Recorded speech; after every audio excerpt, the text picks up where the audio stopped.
My name's Emily, and I sing and play guitar. I'm Noah, and I play guitar and sing.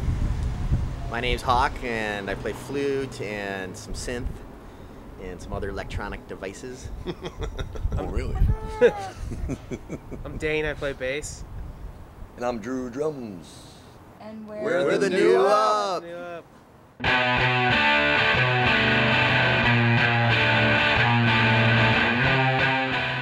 Hi there, I'm Mike Forts, and welcome back to Parlour to Parlour. If the end of last week's episode is still fresh in your mind, you're probably thinking to yourself, what is this pleasure pad, and where can I get me some of that? Well, it's actually the place that the New Up calls home in a sense, and we'll get a tour of it in just a bit. The San Francisco band has, over the past few years, arrived at a sound that blends new wave and modern rock in a style that's distinctly their own. Here they talk about how they arrived at that sound and why they're releasing a series of EPs rather than continuing with full-length albums. I think it took us a while to find the niche, the niche of the sound we wanted. And I think over the years, we've kind of gravitated toward this heavier sound that we're kind of at right now than maybe once before. I think if you come to our show, the set will be more cohesive than it was a few years back, where there was, the reggae song and then the rock song, and then, so now I think it's much more cohesive. We kind of have our band really locked in now in terms of the members, and as they've rotated through, it's really also shaped how we've changed the music, because we're totally democratic. So each time someone comes in, they bring their own influences, and that inevitably brings the sound, closer to what it has been now. And thank you. And when you talk about a full album, the amount of resources needed to produce that album in terms of money and time. Our first LP, or Palace of Industrial Hope, it took us about over 2 years to finish, and we thought that was just too long. Even though money is a factor, I think that's not as much of a factor as just really wanting to maximize our exposure, and just keep our name out there and keep giving ourselves reasons to promote. Keep making events to promote around, basically. Yeah, creating events, absolutely. Yeah. So and we do that in multiple ways, but releasing the series of EPs is just one part of that puzzle. At the New Up's live shows, or events, you'll notice that Hawk is perched at his laptop whenever he's not playing his flute. The laptop has been popping up more and more on stages over the past few years, and the question I had about this ever-popular piece of equipment is, instrument or tool? I look at it as an instrument. It's definitely, I feel like my role in the band is basically, you got your bass and drums, and I just add an extra layer of soundscape over the top. And I mean, with laptops, you can dial up any sound you can imagine, and you don't need to bring the B3 organ or the whirling, you can go ahead. Pretty compact. Yeah. So, I mean, out of a logistical standpoint, it's so important that the laptop, you have all your instruments all dialed in, and you can go on stage, set it up, and be ready to go. Pink Floyd and Pompeii. It's one of my favorite music documentaries of all time. And the interviewer is interviewing David Gilmour. He's like, "What do you think about all the people that say that you're just using electronics to cheat?" and I love David Gilmour's response. He goes, "Well, that's like saying you give a man a guitar and then he becomes Jimi Hendrix." He's like, "We still have to know how to use the instrument."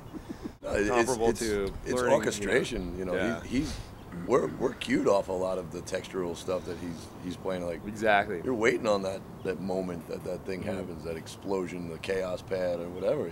It's and I think stylistically you're accessing a whole other listenership, because you're bringing techno into it. You're bringing that color to a rock and roll band. So those people's ears are going, "What's that?" Yeah. He kind of brings it up to date, really. And he plays the flute. I know. How can you go wrong with that? I mean, And he plays the flute. when The flute from medieval when- times when and the Drew- laptop from the future. when Drew- kinda, like, yeah. mixes it together. when Drew first came in the band, he was like, we first rehearsed. Hawk played the flute, and Drew goes, "Oh, that's a real flute. That's a real flute." He's like, "I thought that was I heard a the record, I thought it program." was a keyboard. He busts out the flute. I'm like, oh, that's a real flute. Okay, are you ready for a tour of the pleasure pad? Emily will show us the way, and we'll hear from some of the other band members too on how they feel about the place. Our dear friend Joel Barber, he designed our first album and our last EP, and he's doing the artwork for this, which you can get a sneak peek of. Exciting. And also, too, the EPs are all connected, and you can see in the artwork. So here, one of the lines on our first album was, "My mind flutters like a broken wing on a butterfly." So he did just a series, you can see as you go in the kitchen and down the stairs too, we have a series of butterflies that he did with just Sharpies and a little bit of watercolor. So we have all the butterflies from that CD release party. We had these pictures everywhere. As you can see, we do have this as a living space, and we kind of go gadget practice space. But we do practice here 3 times a week. And come on in, Shane. Then this is our office. This is where we do a lot of our overdubbing in that closet, and we get a really great sound in there. So this is our kind of recording setup here.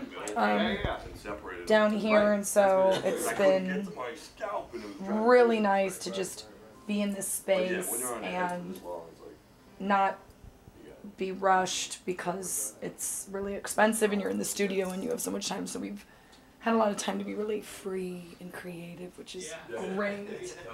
We are pretty community oriented, and so we'll often have like dinner here together, and then we practice. And actually, that's another piece of Joel's too. We have a lot of his art. And there's another butterfly. And my favorite popsicle lights. So yeah, it's great. And often there are people hanging out when we practice, as you could see. So we like that too. People feel really free to do that. We would like to tour the world eventually, so we're have that up for knowledge and inspiration. No, we always make fun of ourselves, and we're like, go gadget living room. You know? Form of a living room. Yeah, we like to invoke all the 80s cartoons, and You like to invoke old age. yeah, well, you know, we're dating ourselves. That's right. For years. Yeah. How's that going? It's working out pretty good. It's cheap. It's the cheapest way to go. It's definitely it's where we rehearse, it's where we record, it's where we have our office. It's really like command central here, and all the other people that live here are totally awesome, and it's ideal. And so very San Francisco in the sense that we like to think of the place as this idealized hippie dream. Good people, all of them, and good tunes too, as you'll hear in the downloads, and be sure to check out the performance video, which is a special acoustic version of the title track from their EP, Better Off. Thanks for hanging with us, and I'll see you next week when we take a quick look back at a blunder that took place in between shoots with Chris Robley and Rachel Taylor Brown up in Portland. Enjoy.